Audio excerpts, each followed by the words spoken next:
in the grand scheme of things, a big win for Villa.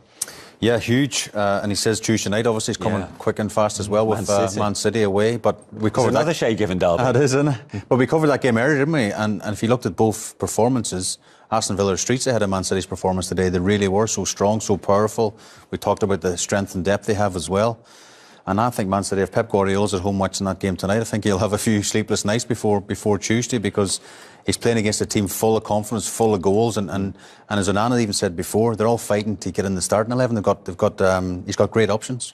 I've seen a lot of Newcastle's games recently, and what they've done to opponents is overpowered them with their energy, with their commitment in tackles and all over the park. But Aston Villa did to Newcastle today what Newcastle have been doing to others. They dominated in every area of the pitch. They had more energy. They won most tackles. Tactically, I think they were better set up, and Newcastle couldn't handle Rodgers in the hole.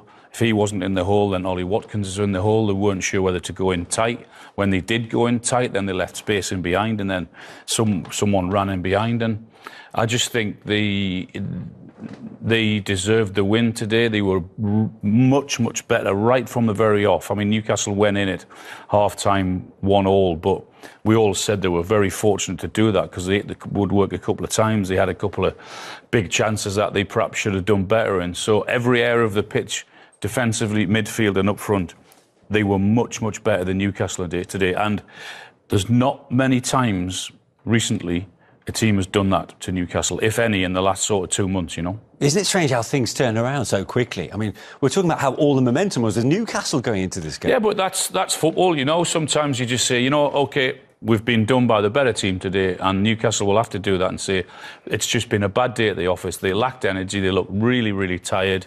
When they've been playing on the front foot and dominating teams, Villa did that to them today. Yeah, bad day at the office for Newcastle. It was a good day for Ollie Watkins, who on another day could have had a hat-trick, but he certainly got Villa up and running after just 33 seconds. Yeah, a great day. And again, we talk about competition for places. Would have been raging when he didn't start in against PSG during the week.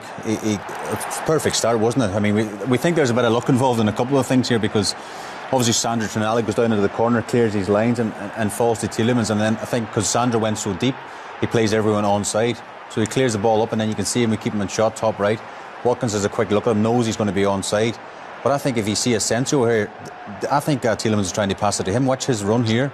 And then Cher just got attracted to Asensio. Then Watkins nips in and sort of nicks it off him, doesn't he? And again, if you see it from behind the goal, he gets a bit of luck because it comes off Cher, and you know yourself, deflection can go anywhere, and it just ended up in the back of the net. Yeah, but Newcastle not clearing their lines, that didn't sit well with you, did it? No, but you can't really fault for Tonali for that. He does ever so well in tracking back. I know it's very early in the game, but he does get rid of it as far as he can. And there is an element of luck to the Aston Villa goal, but there was no element of luck to the Aston Villa result and the victory that they've had. But yes, the little deflection, was it the pass for Watkins or was it for Asensio? In the grand scheme of things, Villa won't be bothered about that at all. And you mentioned Ollie Watkins.